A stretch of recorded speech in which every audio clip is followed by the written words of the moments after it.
Hello, fellow fantasy sports fans. I'm your host, Joe Booze Rum on MFSN's The Hub. With me, as always, is Vlad to the Bone and Ross the Boss. Hi, everybody. I'm Ross the Boss, and I want to talk sports with you, cowboy. And I'm excited. It's the first week of NFL football, and the boss is ready. I hope you guys are too. I love it. The doctor is in. Dr. Boss. Okay, guys, we're going to talk about trades. Now, this might seem like a strange time to do it because we're just at the beginning of the football season, but here's the thing. It's not going to take that long before everything reshuffles. When you get that first week under your belt, everybody's like, ooh, I should have taken that player earlier, and I shouldn't have taken that player. So it's all going to shuffle. We want to get you ahead of the curve. So without further ado, here comes First and 10. On this edition, we discuss trades, and more trades. So, guys, how do you approach trades? How do you think about them? So trades, as I said last week, you should make friends with some of the teams that you were at the draft with. You had a conversation, you had a beer with them, you talked. So people during the first week, people panic. There's an injury, somebody misses the first game. Let's say somebody gets COVID. Somebody is out for 2 weeks. They don't want that player anymore because they think he has a horrible thing and he's not going to come back from COVID, which isn't true. COVID, you're back in 10 days. Just so you know the rule. So basically, with trades, you should watch what happens week one. People panic. People get nervous. If their key player doesn't perform, they want to dump him, and that's when you come in. If you have some player that overexcelled the first week, and you said in his value is up here, and they have a player that they took in the first or second round down here, you go after that player, and you'll be surprised. Some people panic and they want to get that player that they feel will be the big surprise this year. In all reality, that player just overexcelled the first game, and the rest of the season he's just mediocre. So that's the best way to do All right, trades. so you take advantage of the manager who kind of is off balance, a little worried about their team. That's always me because I start 0-4 all the you if you're looking for expertise on fantasy football, talk to them. And you got to remember, be a salesman. You're selling a player. If you're trying to sell, let's say Mike Evans of Tampa Bay, and he had an unbelievable first game, sell him. Sell him to the person. Tell him why he's right, because his value just shot high. Casey, tell us what not to do. What are the things you don't want to do in a trade? I'm not saying that because you're the master of that, but. Although my worst trade ever in fantasy football was with you, but we could talk about that at another time. But I think I don't even remember. What was it? Tell us what it is. 2015. I traded him Cam Newton and DeAndre Hopkins for Peyton Manning. It was horrible. Yes. It was after week one. I had another really good quarterback, so I felt I was dealing from strength. It was terrible. Let it be known, I did not propose that deal. He did. Now, and that's an important look. I asked you to answer the question. Now I'm just going to go ahead and answer it. But you didn't. It's really important that you don't offer bad trades. I learned this one the hard way. In my early years in fantasy sports, I was always looking for, let me get the biggest advantage I can. That does not pay off in the long run because if you burn somebody badly, they're not going to want to deal with you after that. Do you agree with that, Case? I do. I think. You and I ascribe to the same philosophy, which is if you really want to develop a good relationship, be willing to overpay at some point for somebody, especially if it's a long-standing league. But I think on leagues in general, especially in these redraft leagues, to touch a little bit on what the boss pointed out is patience. Don't overreact to the first injury or the first bad week one of your star players is. I mean, he talked about being a salesman. I don't think it's hard to sell Mike Evans to anybody who's a knowledgeable in fantasy football. But I think what's important is you should have people on your roster in these redraft leagues that are probably unattainable. And don't fall prey to the people who come with 3 or 4 hot commodities because they're playing well and they're highly valued right then for one of your bell cow running backs or a blue chip quarterback or a stud wide receiver. Okay, now one other thing I'm going to talk about is that when you look at another person's team, it's really important to look at what do they actually need. A lot of people approach trades and they think, what do I want? And of course that's part of the deal, but you got to think about what the other person wants, or you're not going to get a deal done. You got to think about who is this other person. So with that in mind, we're going to bring in Lauren Auerbach, our resident female persuasion correspondent. Women are often better with these sorts of things, and maybe she can help us out. Lauren, what do you have to say about trades?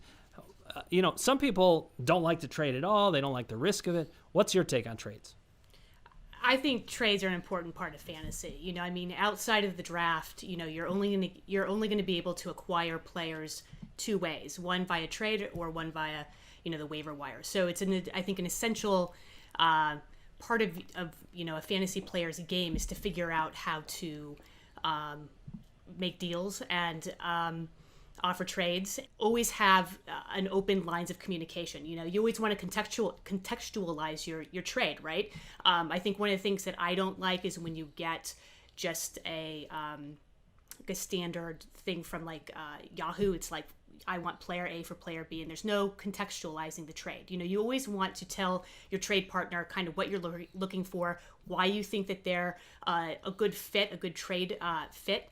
And you always want to be able to, once you start that dialogue, to listen to what, your trade partner says, and whether it's with the current deal that you're doing, or for, you can pick up other tidbits for future, kind of trades down the line. You always want to be considerate. You always want to put yourself in their shoes. And whenever I make an offer, I always look at it and say, hey, is this something that, would I consider this deal? Would I make this deal? And you kind of go from there. And I think it's really important to set up kind of these relationships, especially like if you're in kind of a keeper league or a dynasty league, because in a lot of these leagues, you're in these leagues for years with people. And so it's very important to kind of maintain and foster these relationships. I Great agree. advice. I think it's Yep. important that I used to be in this league.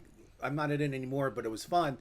Where guys used to call my office, and I would be working, and I was producing the Tonight Show with Jay Leno, and I would have like the president on the show, and I was his producer, and I would get a call from fantasy people wanting to trade like right before I started filming the show.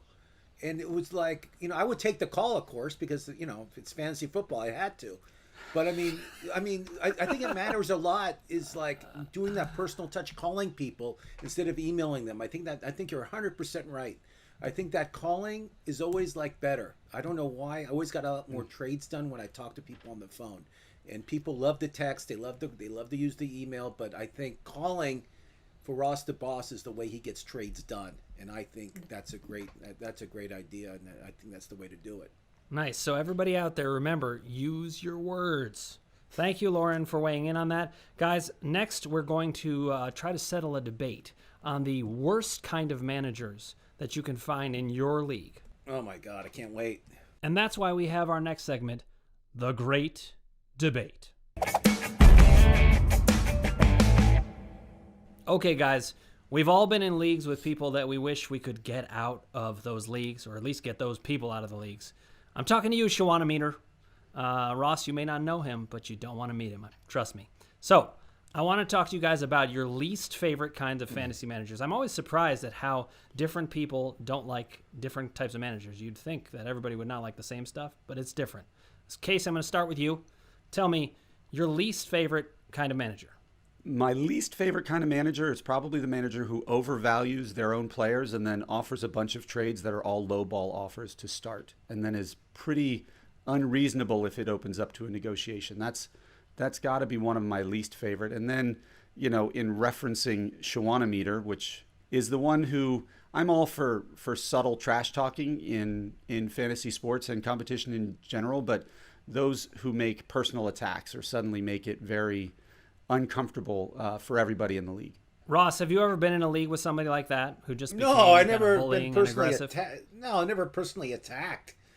I mean, I never heard that before. That's a first for Ross the Boss.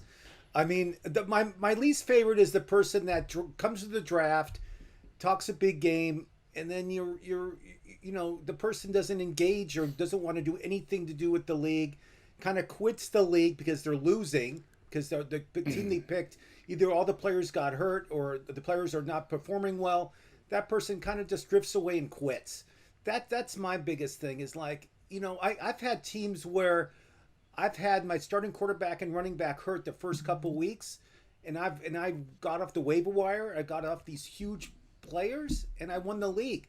I mean, it's people that's staying in tune and knows what's going on in football, and that the problem is these managers come in and they just draft and they leave. It just for that reason alone, it just makes me mad and doesn't want me to invite them ever back in any league ever.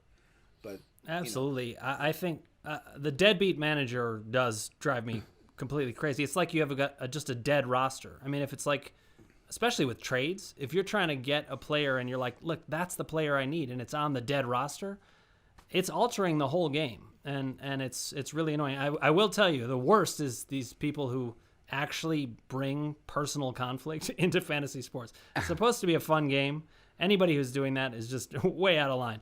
But within the realm of normalcy, I'm totally with you, Ross. I think that it's not just the deadbeats. Actually, I'm going to bring up a slightly different type. It's the guys who don't respond. And look, sometimes the guys who don't respond, it's because you're sending them all these offers. I have definitely. We have one guy who is in our leagues, and he has a rule. He's like, he won't respond to me unless I contact him 3 different times, because he knows that I'm going to contact him too much. So I almost never contact him anymore. But we both don't like the other's style. He doesn't like when I'm offering trades all the time. I don't like when he doesn't respond, because I don't even know what that means. I tend to be more like you, one of the more invested and interactive managers. So somebody who's not responsive. I don't mind a manager who doesn't enjoy trading or like trading. As we said in the previous segment, you and I are like, trades are a lifeblood for us in fantasy sports, and I think it keeps us more invested throughout the season. I don't mind if you don't like to trade, but at least respond. At least come back and say, no thanks, I'm not interested in trading, or I don't think that's a fair offer, or that guy's untouchable. So I agree with you about the unresponsive managers. And how about the know-it-all? How does that person strike you? I don't mind the know-it-all that much, because I love beating the know-it-all, because Nice. Like, for me, that's my competitive spirit. I want somebody there who is very, very full of himself. Ideally doesn't have the chops to back it up, but very, very full of himself. And then you can put him in his place just by dominating him throughout the season. Ross, you made one point that I think is a key point, and I love this. You were talking about when you're down, you're the kind of manager who's going to keep working at it. And I love playing with managers like that, who are just not going to give up. So I applaud you. Yeah, I mean, there's been many years. I mean, the year that Steven Jackson, the running back for the Rams, went down like second. He was my first pick, and he went down. I went in the waiver wire, and I made some maneuvers where I picked some great players up, and I won the league. I mean, it's going to happen. There's going to be players on the waiver wire right now that are going to be valuable assets at the end of the season. So that being said, it's week to week football. It's not every day. It's week to week, and you got to treat it that way. And it's just amazing to me that some of these managers just quit. I don't understand it at all. But I'm going to bring on a manager who would never quit. Fantasy Pros expert Andrew Seifter, welcome back to the show. We want to hear from you about your least favorite kind of manager. Great. Well, thanks for having me back on again. I think you guys really covered the bases pretty well there. For me, it's, I'm a pretty even-keeled type of a guy, so it's the extremes that bother me. On one extreme, you've got, as you guys were mentioning, people who take it too personally and make it personal and attack people. I think trash talk is all good, but it works a lot better if you actually know the people. There have been some people that take the trash talk outside the realm of just talking about players and their teams, and they start, just dissing on people. And I think that can just get out of hand, especially when it's online and there's a lot of room for misunderstanding there when you don't know someone personally. So I think that's something that happens a lot. And then on the other extreme, and this one is the one that really does bother me the most, I think, is the manager who just, you were talking about the deadbeat manager. I think, for me, the most important thing in fantasy sports is competitive balance. it being fair, basically having the best team win at the end. And I think teams that don't pay attention or care that much about the league really mess with that. Because in a football league, for example, maybe that guy doesn't set his roster, so someone else wins the last week of the season because that guy didn't set his roster, and then that team ends up winning the championship when they shouldn't have even made the playoffs. Or in baseball, it's the same thing. It's in a rotisserie league. Somebody just skips on certain categories, and other teams benefit from that. So. It's well beyond trades for me. If someone doesn't respond to a trade offer, I don't get too upset about that. But when they do accept a trade offer because they don't really care about their team and they're just like, sure, I'll accept that. That's terrible. And then you get this mad rush of every other team in the league feels like they have to make an offer to that team that's lopsided in their favor to make up for the other team's deal that they were able to pull off with that person. So it's just a downward slope from there. These are great points, and other types of managers. The gold rush for the guy who's just given away his whole team. That definitely is a big problem. And in fact, Ross, one thing we've done in our leagues, we really have tried to weed certain people out. We try to hone the leagues. I don't know. Have you been in leagues for a long time, like long-standing leagues that you have the same people in your league all the time? Yeah, it's the same people. People. Everybody in our league is. You have your high end like guys who are really high strung, really into it. Then you have your low, your people that aren't that into it, but they enjoy it. I mean, you kind of know the personalities. I mean, you'll be surprised. Like a lot of the female players are more aggressive than a lot of the male players. I mean, I've noticed that throughout the years. I mean, I go to sports bars once in a while to watch a game, and people are watching it for fantasy, but the female girls that are there, instead of watching and rooting for a team, they're rooting for their players, and I'd love seeing that. It's like 20 years ago you never would see that. It was all guys, and they were, it was a male club, but now it's. I mean, I would say it's getting close to 50-50 with females being involved in fantasy sports, which I love. I think it's great because I've been married for a while, but I know for single guys it gives you something to talk about. It's a great conversation piece, and I think I just feel it's really like I feel people are going to sports bars watching more for their players than rooting for their teams, which I think it's part of life. It definitely is, especially if you're a Cleveland Browns fan. But I do find I haven't met any women who fit the categories of these kind of bad managers. So maybe there just needs to be more women in leagues. The women like to trade. They know their sport and they have fun, and they're more active than most of the guys I know in these leagues. And it's. I mean, I'll tell you a quick story. I once did this league where I did an auto draft. I wasn't in town. I had to do an auto draft. I drafted 4 kickers. For some reason, it didn't work, my draft order. I don't know what happened. It restarted it. I had 4 kickers to start the season. I had to go on the waiver wire, get a quarterback, get a running back. I think I had to get a tight end, and I actually won the league because just being persistent, trading. And that's what happens when you have 4 kickers. You got a lot of field goals. 4 kickers to start the league. Four kickers. And all right, guys. That's a deep dive strategy right there. I mean, so we've already heard we've already heard 2 come from behind victories with Ross. We're gonna have to watch this one. But listen, I loved that debate, and I love that we got to vent about the managers that we don't like. But up next, Ross the Boss has a rant coming up. It will be 1 minute and 2 seconds. Ross, are you ready? 1 minute 2, huh? I'm up for it. I'm ready. Here we go. Another rant from Ross the Boss. Hit it. You got 1 minute and 2 seconds. Hey, everybody. I'm Ross the Boss, and I'm going to talk sports with you for 1 minute and 2 seconds. You ready? Here we go. It's week 1. I'm really excited about week 1 NFL. I didn't think we would get this far with this virus, but we did. We did it, everybody. We're playing week 1. It's going to be great. I'm excited. The only thing I don't like is I had tickets to see the Raiders play this season in their new their $2 billion stadium that has actually a courthouse in it and a jail. I wanted to see the stadium. I wanted to go to the games. I'm not going. No one's going, actually. I can't even go to the Rams games, but I did buy a cutout. But all that being said, I'm going to be watching football. I'll be rooting for my teams. I'm a Bengal fan, so it should be a great season for me, right, guys? But I feel that it's going to be a great season. I don't think the virus will hurt many players, people playing it safe, and it should be fantastic all overall. I don't know what to say, but basically, I'm Ross the Boss, and I love talking sports with you, Cowboy. I love it. He made the time work even when he ran out of steam. And meanwhile, I didn't know that there was a jail in the Raiders Stadium. That tells us how far society a jail and a has courthouse. evolved. So they have a judge that's there, and the judge decides if you go to jail or not inside the God. stadium. And I actually was invited to go opening game. I thought you were telling us you were invited to jail. I was going to say don't go. No, but listen, I wanted to pitch a reality show using the feed from that courthouse and just watching the people like being judged seeing all the Raider fans come in with the face paint and everything talk else. about School of Hard Knocks, man. Up next, the very first Take Your Pick.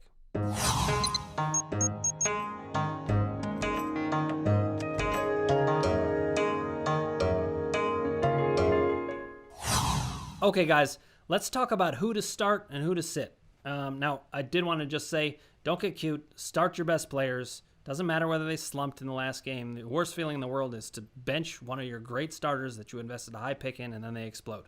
Although, I guess that's better than them doing badly in your lineup. But in any case, we're going to start to analyze some of the key games. For me, the first game I look at is Cleveland versus Baltimore. And that's because I'm a Cleveland fan and I am a glutton for punishment. So, what do you guys see from a fantasy perspective in that game? So, basically, there's no preseason, right? The players all should be healthy. I mean, 99% of the players playing should be healthy, ready to Not on go. the Browns. Not on the Browns, of course. But, I mean, in that game, you're going to kill me for this, but I think Cleveland has a good chance of upsetting Baltimore. I don't know why. I just think it's a Why would I kill you for that? That's awesome. I mean, I think that Baltimore has a lot of pressure on them to be a great team, and they are a good team. They have great running backs. They have a great quarterback, and their defense is good. I just think Cleveland has something to prove. They're playing in an empty stadium, and that's something you got to keep in your mind. It's going to be empty. And for players, especially in baseball and hockey, if you've been watching in basketball, it affects you. I mean, there's an affection. So from Ross the Boss, I'm putting heavy money on Cleveland. I think it's a great play, and Baltimore's favored pretty big. So I'll be taking Cleveland, but I think fantasy perspective, I mean, you got to start. I mean, Chubb, you start. Basically start Mayfield. You'll be starting everybody you can in that team. That should be a high-scoring game. I can see that happening as like a 60-point game total. Interesting. Yeah.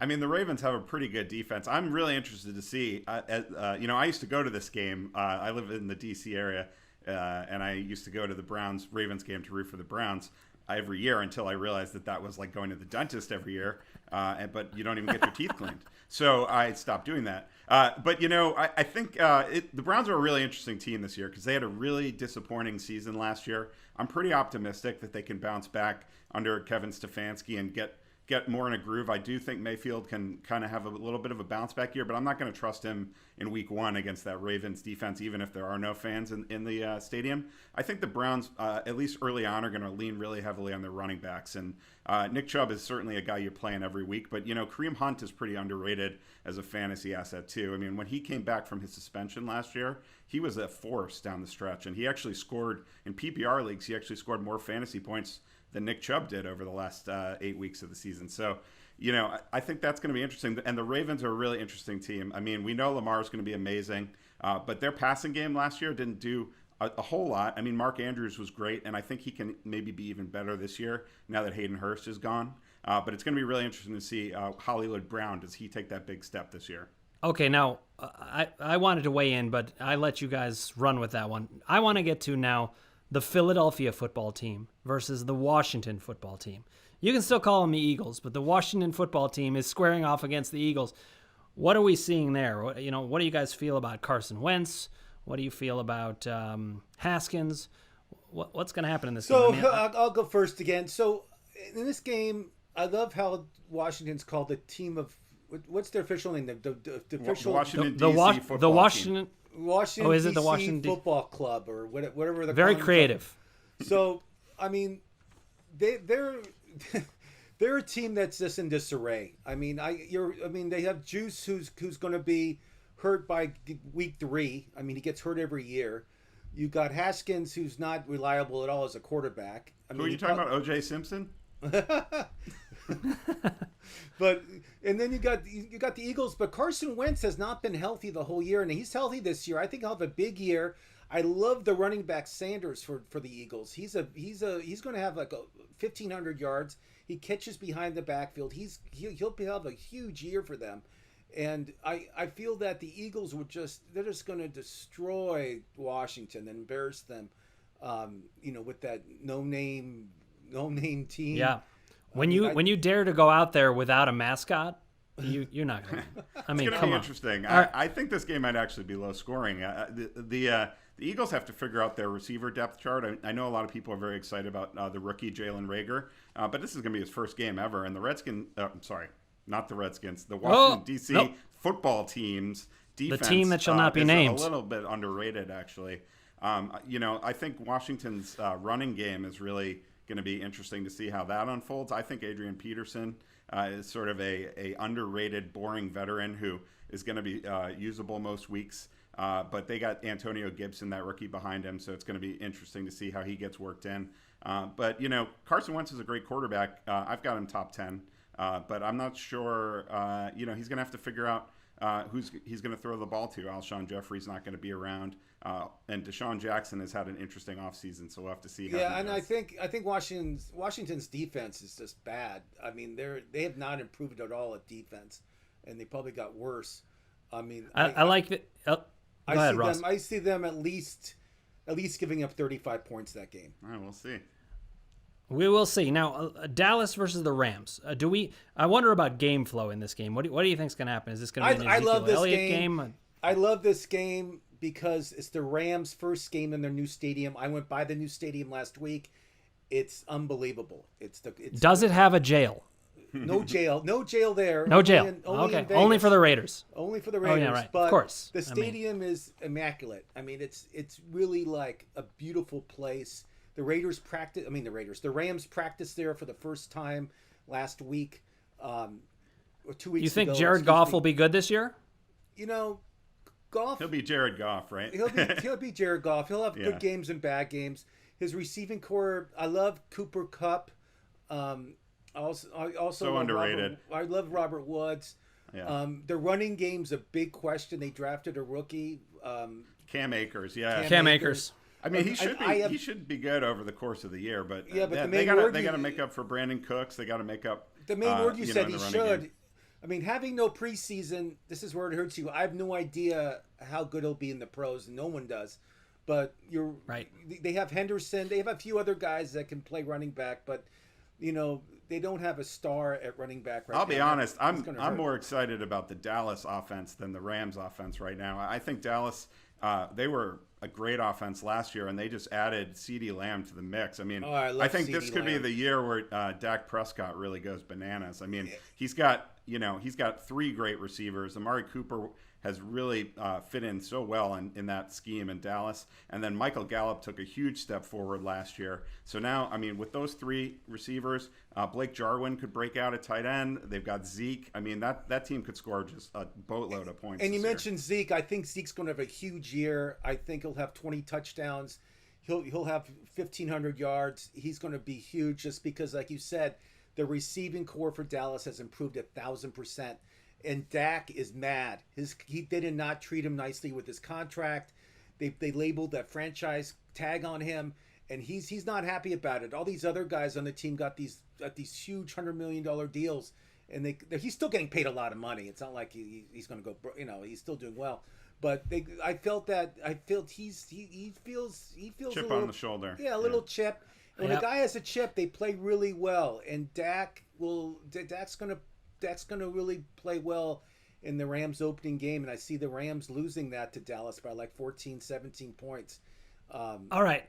I want to jump in and we got one last game that we're highlighting. It's Tampa Bay versus the Saints in a game that would have been the worst football game in history in 1984 when I was a kid. Tampa Bay versus the Saints, man. But now it's got Tom Brady versus Drew Brees. So who's going to win that battle? Really quickly.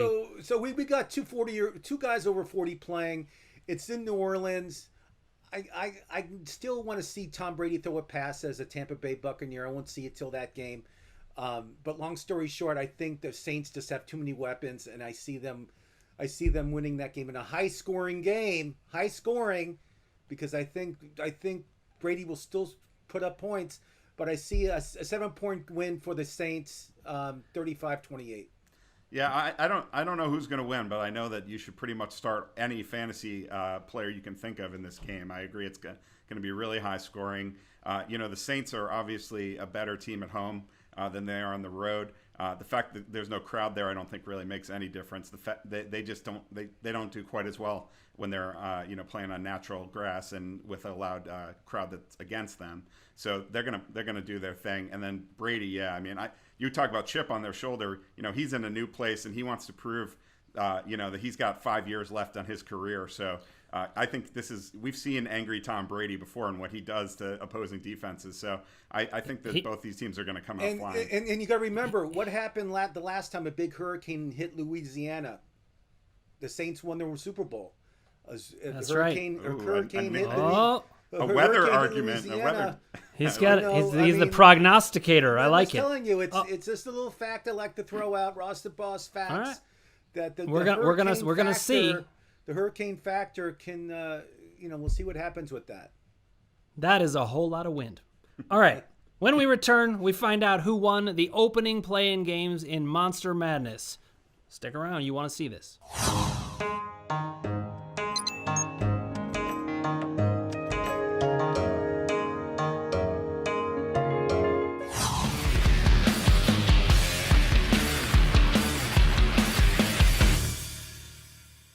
Welcome back to Monster Madness. It's time to get the games started. We've got the play-in games that just took place, and we are going to debate what happened, and that's actually going to determine. So I guess they haven't taken place yet. They're about to take place. So, without further ado, we are going straight to Jon Snow versus Black Panther. Of course, we're all sad about Chadwick Boseman, and we hope Black Panther will do well. I happen to love Jon Snow, but he's in a pretty tough spot here, I would say. So, who wants to jump in and tell me who they think would win this matchup and why? Well, I'm not a Game of Thrones guy, so I can't comment too much on Mr. Snow there. But Black Panther is pretty much undefeated, I think, in my opinion. He's got the suit which can collect the energy of any attack and turn it into a counterattack for him. He's wicked fast. He's super strong. And he's got claws. I don't think there's much of a matchup here. I think Mr. Snow is just out of his depth. Now, Ross, are you familiar with Game of Thrones? Because both Casey and Lauren are not. I mean, I feel that Black Panther has everything from strength to age to everything else. He has everything on his side. Snow, we love him. I know Game of Thrones was a huge hit for HBO. It's one of the biggest dramas ever in history, but doesn't matter when it comes to this kind of stuff. I'm taking Black Panther on this one. I just feel there's too many variables in his favor. Now, Lauren, I'm going to give you a chance, even though you don't know Jon Snow. I just want to hear your rationale before, my vote may not matter. It's like living in New York. Go ahead. Well, yeah, I'm going to go with, Black Panther, but that's just because I don't know much about Jon Snow and what some of his attributes are. I think that, Casey and Ross the Boss have kind of covered Black Panther's, attributes very well. So I'm just going to go and agree with them. I'm gonna come in on Black Panther also, but I will say that Jon Snow lost this partly because he needs to hire a PR person. What was Jon Snow's biggest thing? What was his biggest thing? What was his biggest Well, he was a sword fighter. He was very tough. He actually survived death and came back. So that's a pretty big deal.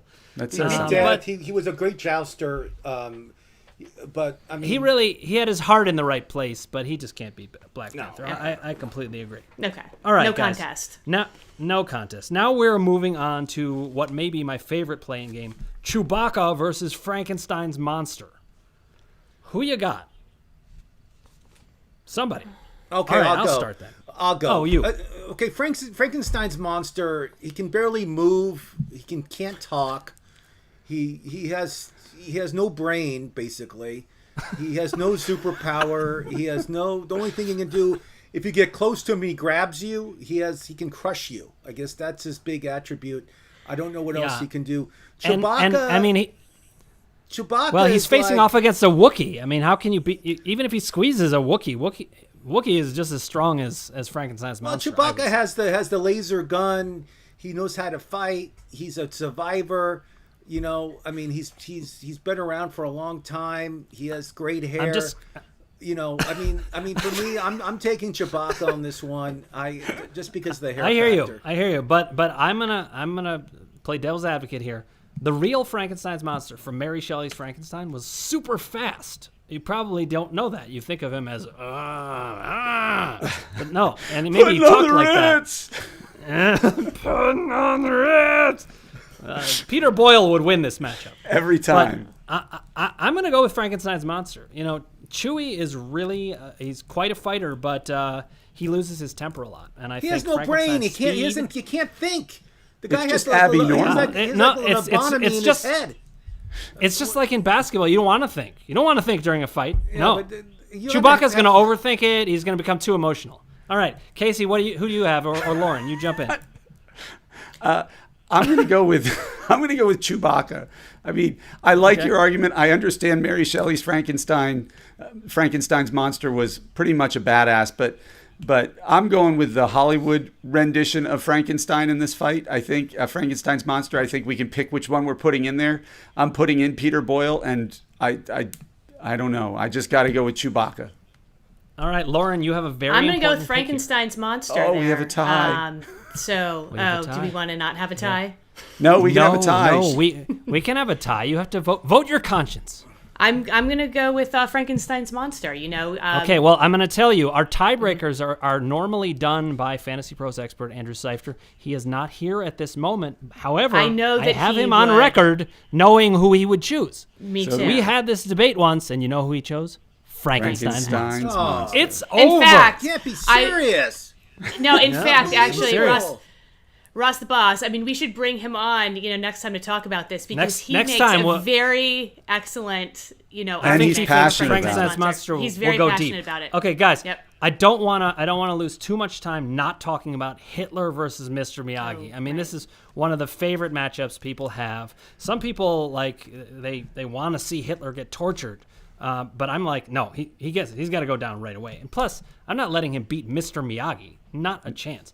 And meanwhile, I'm assuming this is hand-to-hand combat. It's not like Mr. Miyagi against Hitler and the Nazis. I mean, come on. Yeah, Besides, Mr. Miyagi has all the wins. Japanese. It would be a World War II disaster. He waxes him, no pun intended. Mr. He waxes Miyagi. him. Exactly. He kills the little flies with the chopsticks. He's got all kind of mad skills. I mean, Exactly. Although the Mr. idea of Miyagi all the Hitler way. being waxed is very disturbing. Daniel's Ross, son. what say you? Daniel's son. He sands the Daniel's floor with son. him. Wax on, wax off. Yeah. I mean, it's a no-brainer. Hitler I never seen Hitler get in a fight in his life. I mean, the only thing he's he a total did wimp. was he's like a wimp. I mean, even look how he ran away when the Allies attacked his bunker. I mean, he didn't do anything. He wasn't trained hand-to-hand combat. He was a painter that turned this horrible leader, and he had no skill set at all. And The you know only what? thing And the only no, thing he you're has right. And he was that stupid mustache that we call the Hitler stash. But I mean, he has no skill set. There's nothing. He walks around. I know. With that, I know. with that, People talk about him like he was some kind of great person, but he was really a horrible jerk. haircut, horrible He was mustache. a horrible person. Horrible, Yeah, he was a horrible leader. horrible leader. And meanwhile, you said he's a painter, and I was just gonna say he never learned to paint the fence like Miyagi would have shown him. Yeah. I mean, Mr. Right. Miyagi is going to wax the floor with him. And remember, Wax on, remember wax what off. happened in the last episode? Remember the last movie? I mean, the first movie of Karate Kid when he beat that young guy up in the parking lot. Sensei, of course. This guy is a great fighter. I mean, he broke that guy tore up his hands. Remember? And Miyagi Exactly. was unbelievable. Punching windows. And Yeah. all Miyagi had to do was move to the side. Yeah, I think we're all in agreement here. Yeah. Hitler is done. Yeah. He was never going to advance. Last play-in game. This is a controversial one because Sherlock Holmes is a great hero of mine. Arya Stark, another Game of Thrones character. So we really only have two people here who even know who Arya Stark is. But given that you and I, Ross, are the people who know who these two people are, I mean, I assume you all know who Sherlock Holmes is. Ross, who wins, Sherlock Holmes versus Arya Stark? Sherlock Holmes was a great detective, but again, he's never known to be like a guy that can defend himself. There's really no skill set there. Yeah. You know, he's very smart. A very smart guy. You know, he's you know, especially the version with Will Ferrell. I thought that was a great one. Yep. That's a joke. Yep. But I would have to go with the Game of Thrones star. I think his only hope is that if he took a lot of cocaine and he became extremely agitated, that's the only way that he can win. Meanwhile, Arya Stark is a total badass. I mean, she killed the Night King. Like, sorry, just a spoiler alert, but you guys don't seem like you're going to watch this anyway. So That's too, I think You're we good. both have Arya Stark. But now, I love Sherlock Holmes, but I can't give him the edge over Arya Stark. How about you guys? I'll take your word for it. I'll go with Arya Stark. Same. Very strong argument. I like it. Thank you. All right. Well, listen, even if it was a tie, I know that Andrew is very much in Arya Stark's corner. He's been talking to me about it since we initially had this conversation. He's still talking to me about it. I just have him on hold. I'm not listening anymore. Okay, so we have our first four victors. We now have 64 teams set. Next week, we find out who wins the first of 8 first-round games. 8! We'll look at what happened in Week 1, picks for Week 2, and how to use experts correctly. Until then, stay hungry, my friends. If she could see who was under the blanket with me, I said, you don't want to find. It is Hideki Matsui and